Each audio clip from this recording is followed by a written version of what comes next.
180ක් කුටුම්බ එකතු වුණාම මුළු ආදායමින් 60යි භුක්ති විඳින්නේ. 60යි භුක්ති විඳින 80ක් දෙනයි කියන්නේ මෙතන ඊළඟට 100ට 100 දෙනා 100. දැන් අපි ওই ලක්ෂ ටික යා කරලා එන්දම එන වක්‍රේ නම තමයි ලෝරා කියලා කියන්නේ. ඕන බල්ලෙක් කෙමින් ඉන්න නමක් දාපන් හොඳයි නම ලෝරා. ලස්සන නම. මෙන්න ලෝරන්ස් වක්‍රය. නිකන් දුන්න වගේ එනවා ඊට පස්සේ. ඊතලෙස ඒක පස්සේ යන්න ගනි. මෙන්න ඊතලයක් නැති දුන්නක් කියලා. ලෝරා මෙයාට කියන්නේ ලෝරන්ස් වක්‍රය. ලෝරා අපිට කියන්නේ එනම් ලොකු කතාවක්. ලෝරන්ස් වක්‍රය. ලෝරා කියන්නේ ඇත්තටම ලොකු කතාවක් වට ලොකුත් නෑ. ඔය කියනවා සමාන ආදාය ව්‍යාප්තියක් තියෙන රටක් නම් මේ මධ්‍ය ලක්ෂ මත පිහිටන්න ඕනි ලෝරන්ස් වක්‍රය. හරිනේ? හැබැයි මේ ලෝරන්ස් වක්‍රයෙන් එළියට ඈතට මේ වක්‍රය මේ සමාදාය ව්‍යාප්ති වක්‍රයෙන් ඈතට පැටලුණා. සමාදාය ව්‍යාප්ති වක්‍රයෙන් ඈතට ලෝරා යනවා කියලා කියන්නේ ඒ රටේ ආදායම් විෂමතාවය වැඩි.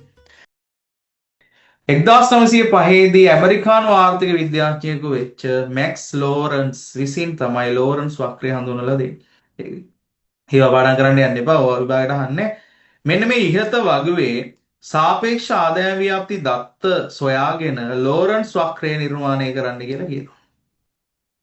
right දැන් අපි යන්නේ ලෝරා අඳින්න. හැබැයි ලෝරා අඳින්න කලින් ඔයාට මට කියන්න තියෙන්නේ මෙන්න මේ ටික හරියට කරගන්න ඕන.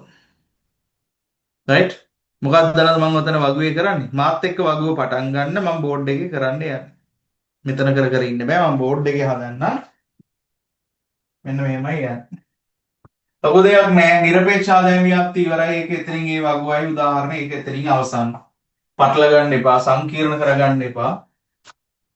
දැන් මේ ලියපු ටික තියෙනවා නේද? ඒ ටික තමයි නැවත ලියන්න යන්නේ. දැන් මේ අපි ඉන්නේ සාපේක්ෂ ආදායම් ව්‍යාප්තිය මිනුම් කිරීමේ ක්‍රමවල.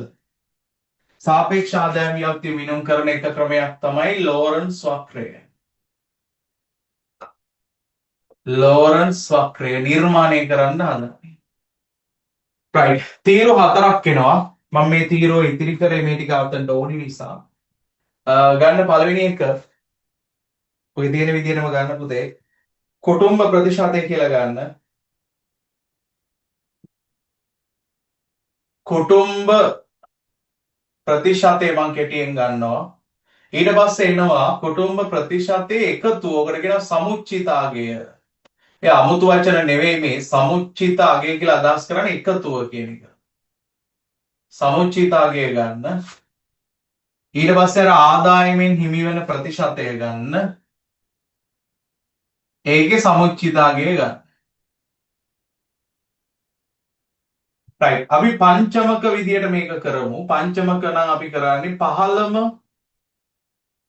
100ට 20 දෙනා ඊළඟට දෙවන 100ට 20 දෙනා කුටුම්බ ඊළඟට තෙවන කුටුම්බ 100ට 20 දෙනා ඔන්න එතකොට 60යි ඊළඟට සිව්වන කුටුම්බ 20 දෙනා ඉහළම ආදායම් ලබන 100ට 20 දෙනා. ඔන්න පංචමක විදියට බෙදුවා. ආදායමේ මෙන්න මේ ඩීටේල් ටිකම අර උඩ වගුවේ තිබ්බ ටිකම ගන්න. මේ මැද තීරුව කොහොම තියන්නේ? ඔය හිස්තැන් තියලා ආදායමෙන් හිමිවන ප්‍රතිශතය කියලා එකක් තියෙනවනේ උතන. එතනට යන පුතේ ආදායමෙන් හිමිවන ප්‍රතිශතය දාගන්න මෙන්න මේ අගයන් ටික. ආදායමෙන් හිමිවන ප්‍රතිශතය දාගන්න 2.5යි. අර පහළම ආදායම් ලබන 100ට 20 දෙනාට භුක්ති විඳින්නේ මුළු ආදායමෙන් 100ට 2.5යි. දාගන්න මම මේ ටික මකලා දානවා ඉස්සෙල්ලා මේ ටික ලියාගමු. ඊළඟ 100ට 20 දෙනා මුළු ආදායමෙන් භුක්ති විඳින්නේ 105යි. ගොඩාක් කෙමින් කරන්නේ තේරුම් ගන්න. හරිම සරල දෙයක් පුතේ තියෙන්නේ. ඊට පස්සේ තෙවන එක 124.5ක්. ඊළඟ 120 දෙනා භුක්ති විඳිනවා මුළු ආදායම 100ක් නම් ඒකෙන් 128ක්. ඉහළම ආදායම් ලබන 120 දෙනා භුක්ති විඳිනවා පුතේ මුළු ආදායමෙන් 140ක්. right right. සමුච්චිත අගය කියලා කියන්නේ මෙන්න මේ වගේ එකතුව මේ ටිකේ හදන්න මේ ටිකේ එකතුව මේකට ගන්න. කැන්සලෙන් ගන්න. එකතුව ගන්න. සමුච්චිත අගය කියන්නේ එකතුව.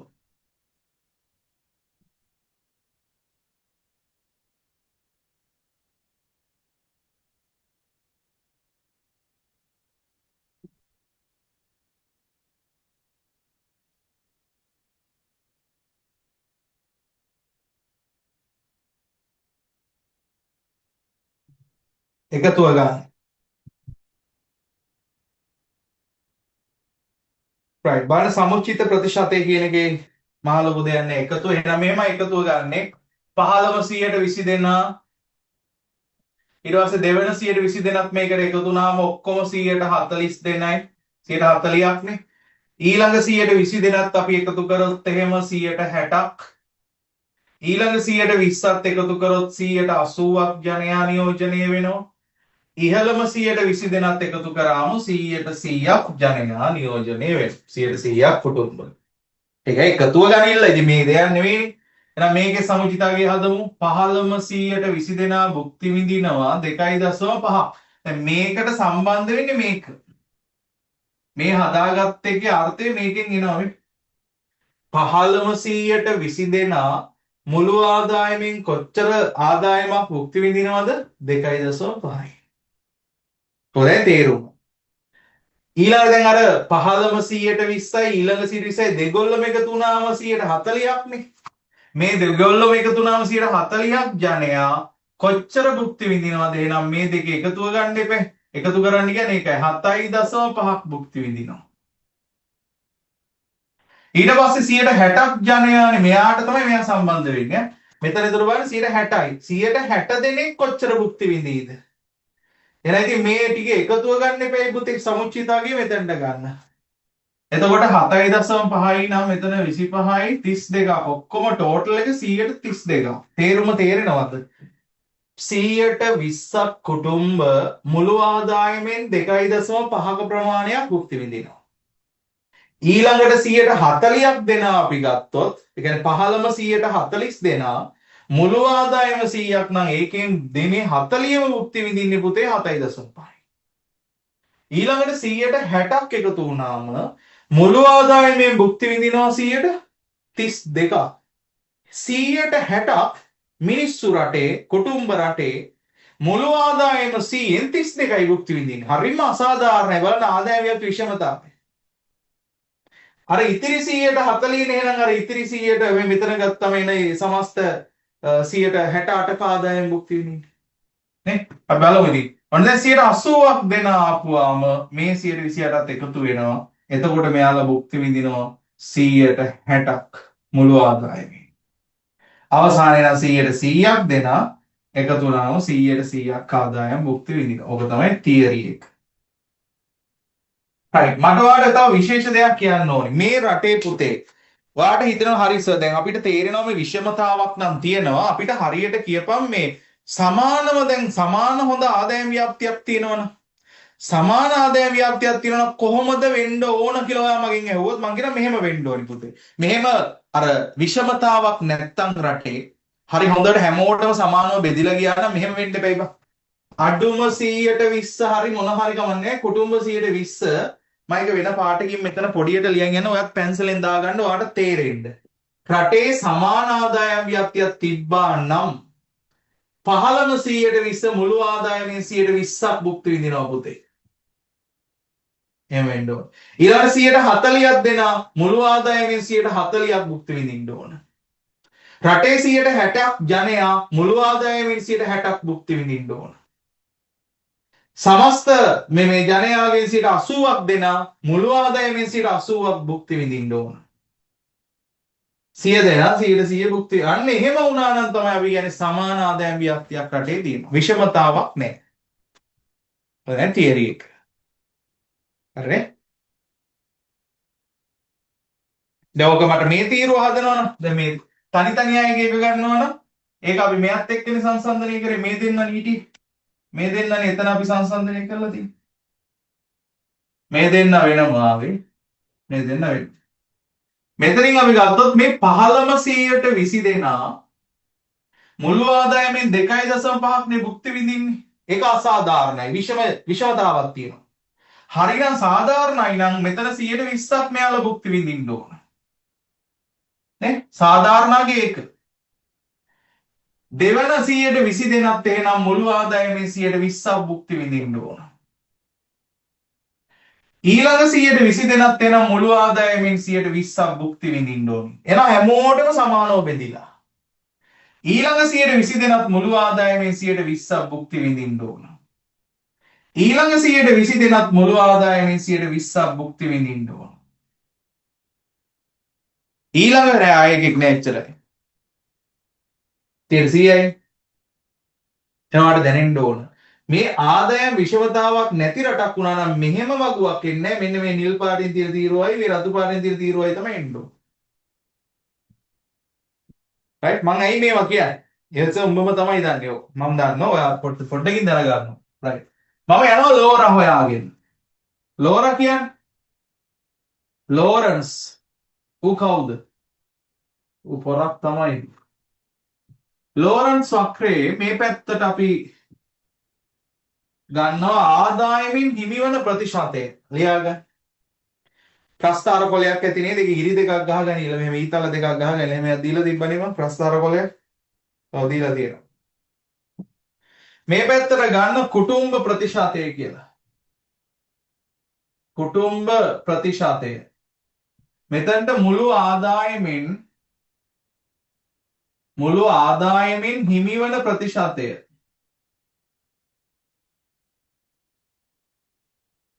ඔයාලට කොටු ටිකක් එහෙම දීලා තියෙනවා ඔයාලට පොඩ්ඩක් හොඳට තේරෙන්න. අපි ගත්තොත් මේ පැත්තේ නම් කුටුම්බ ප්‍රතිශතය දාගෙන යන 120ක් ඉන්නවා 40 60 80 100 නේ තියෙන්නේ.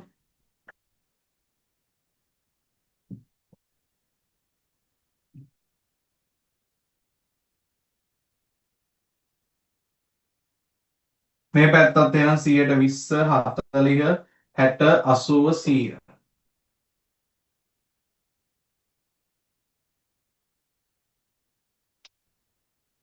විස්ස 40 60 80 100 හොඳට අහගන්න පුතේ. right දැන් මම ඔයාලට කිව්වන්නේද මේක සමාන ආදායම් ව්‍යාප්තියක් තියෙනවා නම් වෙන්න ඕනි කොහොමද කියන්නකෝ. වෙන්න ඕනි පුතේ මෙහෙම නෙමෙයි මම ලියලා තියෙන රතු පාටින් මේ පෙන්නලා තියෙනවා මෙතන සමුච්චිතාගයන් ගත්තත් තනි තනියගෙන් ගත්තත් මේ අඩුම 120 දෙනා මුළු ආදායමෙන් 120ක් භුක්ති විඳිනවා. ඔන්න බලන්න මම ඉස්සෙල්ලාට පෙන්නන්න සමාන ආදායම් ව්‍යාප්තියක් තියෙන රටක අපි වක්‍රයක් ඇඳුවොත් කොහෙද එන්න ඕන? 120ක් කුටුම්බ 120ක් ආදායමෙන් භුක්ති විඳින්න ඕන. 140ක් නම් කුටුම්බ 140ක් ආදායමෙන් භුක්ති විඳින්න ඕන. 160ක් නම් කුටුම්බ මුළු ආදායමෙන් 160ක් භුක්ති විඳින්න ඕන. 180ක් කුටුම්බ පුතේ මුළු ආදායමෙන් 180ක් භුක්ති විඳින්න ඕන. 100ක් කුටුම්බ 100ක් ආදායම භුක්ති විඳින්න ඕනේ. ඔහොම ගත්තම උඹලගේ පුතේ ප්‍රස්ථාර කොලයක් නේ තියෙන්නේ. හරි මධ්‍ය ලක්ෂ ටිකේ ඉන්නේ අංශක 45 කෝණයක් වගේ එනවා. ඒක අඳින්න මෙහෙම. එයා තමයි අපි කියන්නේ සම ආදායම් ව්‍යාප්ති රේඛාව කියලා ඔකට කියනවා. සම ආදායම් ව්‍යාප්ති රේඛාව කියලා ඔකට කියනවා. සම ආදායම් ව්‍යාප්ති රේඛාව කියලා ලියා ගන්න. ඒක හරිනේ. ඔයාලට තේරෙන්නේ සමාන ආදායම් ව්‍යාප්තියක් තියෙන රටක වෙන්න ඕනි දේ ඔන්න මම පෙන්නුවා කරලම පෙන්නුවා 120ක් කුටුම්බ 120ක් ආදායම් භුක්ති විඳිනවා 140ක් නම් 140ක් විඳින්න ඕන 160ක් නම් 160ක් භුක්ති විඳින්න ඕන 180ක් 180ක් ආදායමෙන් භුක්ති විඳින්න අන්න සමාන ආදායම් ව්‍යාප්තිය තියෙන්නේ මේක අංශක 90 කෝණයක් මේ පැත්තේ කුටුම්බ ප්‍රතිශතය මේ පැත්තේ ආදායමෙන් හිමිවන ප්‍රතිශතය සමාන ලක්ෂ ටික කියන්නේ මධ්‍ය ලක්ෂ ටික අංශක 45 රේඛාවට එන්න ඕනේ මේකට කියන නමක් ලියා ගන්න සම ආදායම් ව්‍යාප්ති රේඛාව සම ආදායම් ව්‍යාප්ති රේඛාව කියලා කියනවා. right දැන් පුතේ උඩ ඇත්ත තත්ත්වය ඔක නෙමෙයි.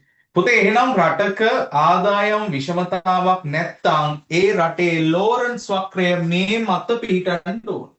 සමාන ආදායම් ව්‍යාප්තිය නිරූපණය කරන මේ සමාන මේ මධ්‍ය ලක්ෂ ටික ඒකට අපි කියන සමාදාය ව්‍යාප්ති රේඛාව තමයි. මෙන්න මේ රේඛාව මතට ලෝර ආවොත් ලෝරන්ස් වක්‍රය කියන රෙද්ද ආවොත් ඒ රටේ ආදායම් ව්‍යාප්ති විෂමතාවක් නැහැ. ලෝරා ආවොත් හරි ලෝරන්ස් වක්‍රේ පිහිටන්නේ හරියට මේ මධ්‍ය ලක්ෂ ටික මත නම් ඒකේ තේරුම ඒ රටේ හැම කුටුම්බ ප්‍රතිශතයක් එක්කම බැලුවම සමාන්තර ආදායමක් භුක්ති විඳලා 120ක් 120ක් ඊළඟ 120 ඊළඟ 120 ආදායම් භුක්ති විඳිනවා සමානව බෙදිලා. හැබැයි ලෝකේ රටක ආදායම් විෂමතාවක් තියෙනවා නම් මේ ලෝරන්ස් වක්‍රය සමාදායම් ව්‍යාප්ති රේඛාව මත නැහැලු ඒක ඈත් වෙලා යනවා. අපි බලමු ඈත් වෙනවද කියලා. මෙන්න එක්සැම්පල් එක දීලා තියෙනවා. මෙන්න විෂම ජාතිය රටක ආදායම් විෂමතාවක් තියෙන රටක්. අපි ගමු තොරතුරු ටික. පුතේ 15ම ආදායම් ලබන 120 දෙනා මුළු ආදායම මේ දෙන සංසන්දනය කරන්න සමුචිතා කියන්නේ. 15ම ආදායම් ලබන 120 දෙනා මම රතු පෑනින් පෙන්නන්නම්. මුළු ආදායමෙන් භුක්ති විඳින්නේ 2.5 එක ලකුණු කරන්න.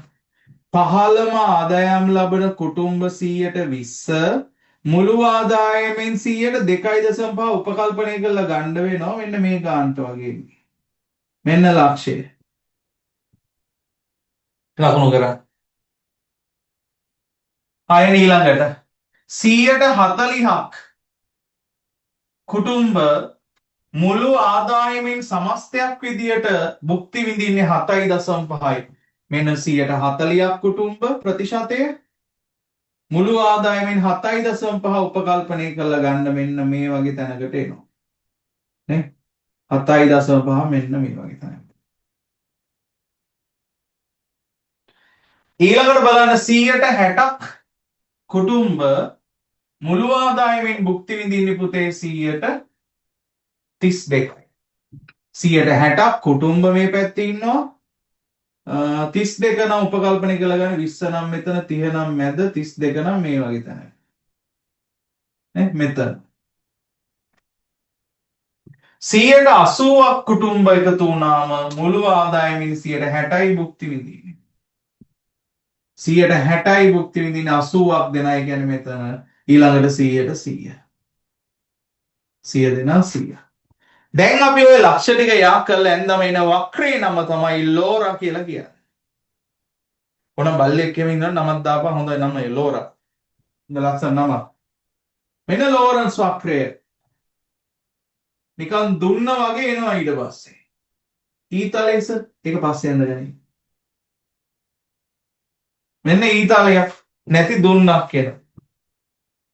ලෝරා මෙයාට කියන්නේ ලෝරන්ස් වක්‍රය. ලෝරා අපිට කියන්නේ එනම් ලොකු කතාවක්. ලෝරන්ස් වක්‍රය.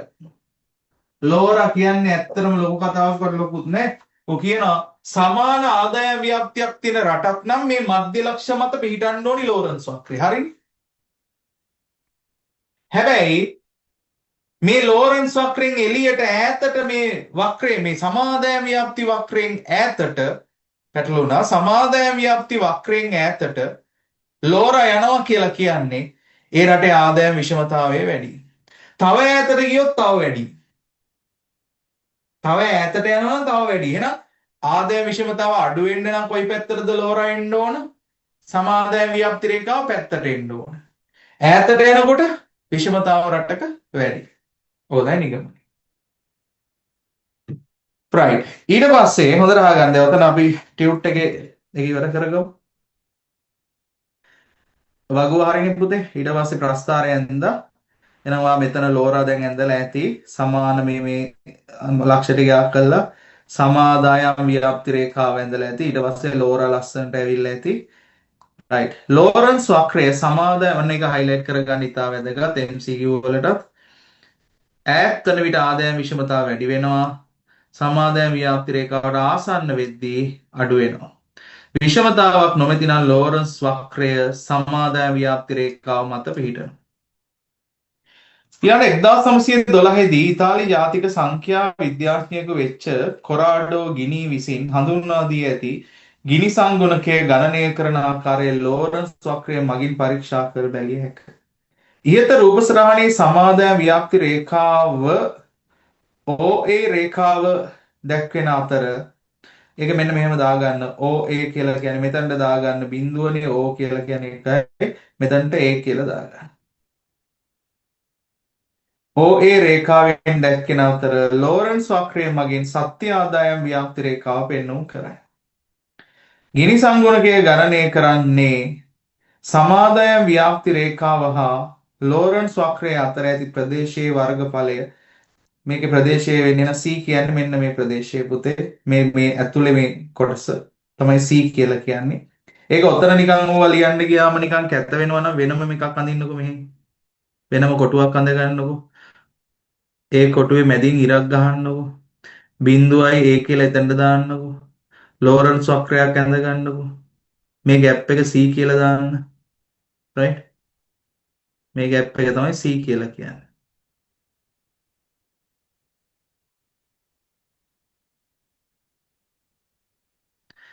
එහෙනම් ගිනි සංගුණකය ගණනය කරන්නේ C කොටසේ වර්ගඵලයත් OAB OAB කියන්නේ මෙතන තමයි B කියලා තියෙන්න ඕනේ. කියන්නේ මෙතන තමයි B. මේක නම් වෙනම ඇන්දොත් මෙතනට B දාගන්න. වර්ගඵලය අතර අනුපාතයක් ලෙසයි. right. එහෙනම් මෙතන ගිනි සංගුණකය කියලා සමීකරණයක් ලියන්නේ ගිනි සංගුණකය සමානයි ගිනි සංගුණකය සමානයි C කොටසේ වර්ගඵලය C වර්ගඵලය බෙදීම C වර්ගඵලය බෙදීම OAB C වර්ගඵලය බෙදීම OAB කියලා ලියා ගන්න. right. ඒක තව ටිකක් මම එක්ස්ප්ලেইন කරන්න මම උදාහරණයක් ගන්නවා ගිනි සංගුණකයේ සම්බන්ධයෙන්. ඔතන ලියා ගන්න දෙයක් නෑ විශේෂ දෙයක්. මාත් එක්කම හදා ගන්න ඕකට මේක තව එක්ස්ප්ලেইন කරන්න කොටු තුනක් තියෙනවා නේද? එන්න මාත් එක්කම එතනට පළවෙනි කොටුවට එන්නකෝ. පළවෙනි කොටුවේ සමාදාය ව්‍යාප්ති රේඛාවක් ඇඳ ගන්න. මධ්‍ය ලක්ෂයෙන් අඳින්න තියෙන ලොකු දෙයක් නෑ. අඳ ගන්න පොඩ ආසන්න වශයෙන් යන ලෝරන්ස් වක්‍රයක් ඇඳ ගන්න.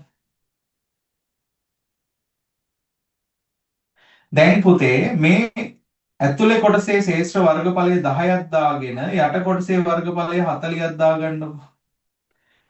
මේකේ ඇතුලේ වර්ගඵලය 10යි එළියේ වර්ගඵලය 40යි මේ ත්‍රිකෝණේ.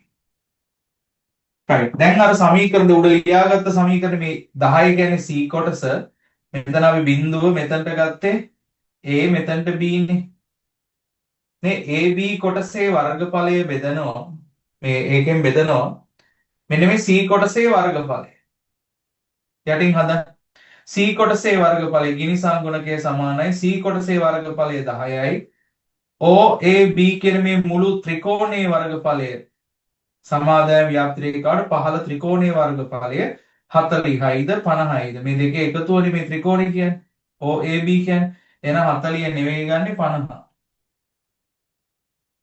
අවසානයේ තනි ඉලක්කමක් එනවනේ 10 50න් බෙදුවම එනවා පුතේ 0.2ක් දාගන්නකො. ඊළඟ කොටුවටත් යන්න. අඳින්න සමාදාය ව්‍යාප්ති රේඛාව. දැන් මේ දුරට වඩා ටිකක් තව දුරස් වෙලා. ඒ කියන්නේ සමාදාය ව්‍යාප්ති රේඛාවෙන් තවත් ඈතට ලෝරා ගිහිල්ලා කියලා පේන්න ගන්න. ඒක සංඛ්‍යාත්මකව ඔප්පු කරමු අපි බිඳුව A B තමයි මේ තියෙන්නේ. මෙයා තමයි ඇතුළ C. C කොටසේ වර්ගඵලය අපි දැන් දාමු. දැන් මෙයාට වඩා මෙයා ඈතයි නම් ඊට වඩා වැඩි අගයක් වෙන්න එපා. 20 දාගන්නකො. එහෙනම් ඉතින් මේ මුළු කොටසේ වර්ගඵලය වෙනස් වෙන්නේ නැහැ හැමතිස්සෙම 50යි එකම ත්‍රිකෝණෙනේ. ඒක 50යි නම් මෙතන 20ක් આવත් ඉතිරි කොටස 30ක් වෙන්නේ මේ. අර තේරෙනවද මේ යට ත්‍රිකෝණේ වර්ගඵලය වෙනස් වෙන්න බෑනේ පුතේ. ඒක 50යි හැම තැනකම මේකෙත් 50යි. ඒ කියන්නේ මෙයා 10යි මෙයා 40යි එකතුව 50යි. මෙයා 20යි මෙයා 30යි එකතුව 50යි. ත්‍රිකෝණේ වර්ගඵලය සමාන වෙන්න ඕන. දැන් වෙනස බලන්නකො ලෝරයි සමාදාය ව්‍යාප්ති රේඛාව අතර ગેප් එකේ වර්ගඵලය C කොටසේ වර්ගඵලය දැන් 20යි. ඈතට ගියා මේ ગેප් එක වැඩි වුණා 20යි. OAB ත්‍රිකෝණයේ වර්ගඵලය 50ම තමයි. දැන් මේක බෙදුවොත් 0.4ක් එන්නේ. ඊළඟ එකත් යන්න. බෙදවන්න සමාදාය ව්‍යාප්ති රේඛාව බිඳුව AB කියලා ගන්න. තව ටිකක් ඈතින් අඳින්න ලෝරා. තව ටිකක් ඈතින් ඇඳලා මෙහා නිසි එතන අගේ දාන්න 40ක් මෙතන 10ක් දාන්න. වැඩි කොටසට වැඩි අගය දෙන්න එපා. දැන් ගිනි සංගුණකයේ හොයමු. C කොටසේ වර්ගඵලය 40යි. OAB කියන ත්‍රිකෝණයේ මේ ටෝටල් එක ගත්තම් 50යි. උත්තරේ 0.8යි. දැන් මට කියපල්ලා මම පළවෙනි එකෙන් ඔප්පු කරලා තියෙනවා සමාදායම් ව්‍යාප්ති රේඛාවෙන් ඈතට ලෝරා යන්න විෂමතාව වැඩි. ඈතට ලෝරා යන්න විෂමතාව වැඩි නේ බලන්න. ඈතට යන්න ගිනි සංගුණකය මොකද වෙන්නේ? මෙහෙම ඈතට යන්න මෙයාගේ අගේ ඊට වඩා වැඩි මෙයාගේ අගේ ඊට වඩා වැඩි. පුතේ ඈතට යන්න ගිනි සංගුණකයේ අගේ එකට ආසන්න වෙනවා. මෙයාගේ මතට එන්න බිඳුවට ආසන්න වෙනවා.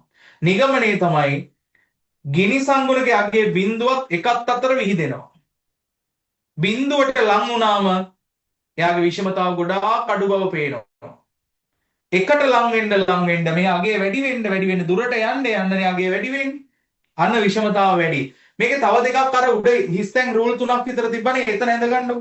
තව දෙකක් ඕන අමතරව. මෙහෙම ඇඳ බලමු. මේකේ මතම ආදායම් ව්‍යාප්ති රේඛාව මතම ලෝරා ඉන්නවා. ලෝරන්ස් වක්‍රෙත් මේකමයි.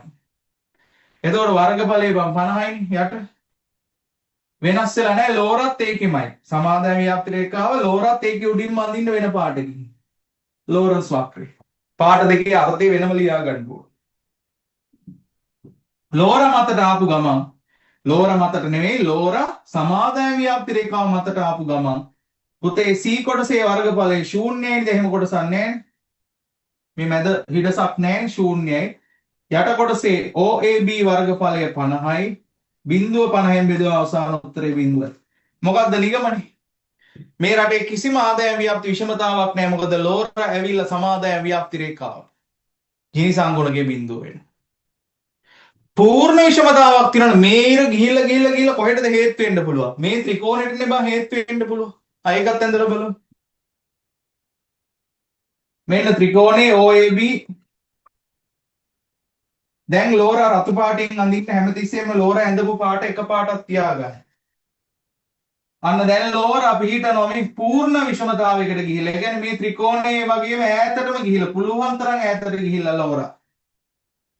දැන් එනම් මේ ලෝරා සහ මෙයාගේ අතර ગેප් එකනේ C කියලා කියන්නේ. C කීයද? 50යි දැන්. මුළු අගේම එන්න එපා. ත්‍රිකෝණේ 50යි. එහෙනම් C කියන්නේ මේ දෙන්නයි ગેප් එකත් 50යි. මේ ත්‍රිකෝණයේ වර්ගඵලයත් 50යි. 50 බෙදීම 50 උඩරිම එක එන්න පුළුවන්. එක ආවා කියන්නේ මේ රටේ පූර්ණ ආදායම් විෂමතාවක් තියෙනවා. එතනින් එහා වෙන්න දෙයක් නැහැ. උඩරිමයි. ඔන්න පූර්ණ ආදායම් විෂමතාවයක් නම් ලෝරන්ස් මෙන්න මේ යට ශේෂ්ත්‍ර වර්ගඵල මේ වගේ රේඛාව මතටම යනවා. පූර්ණ විෂමතාවය. එකයි ඒ වෙලාවේ සංගුණකයේ.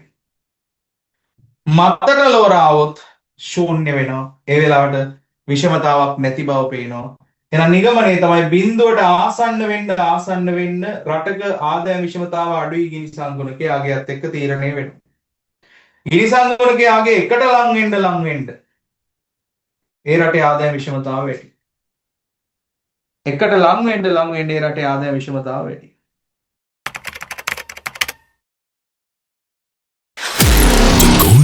Rise back again. The golden era is back again. ධාතුන් වසරක් ජීවිත වෙනස් කළ අභිමානවත් ඉකෝන් පන්තිය.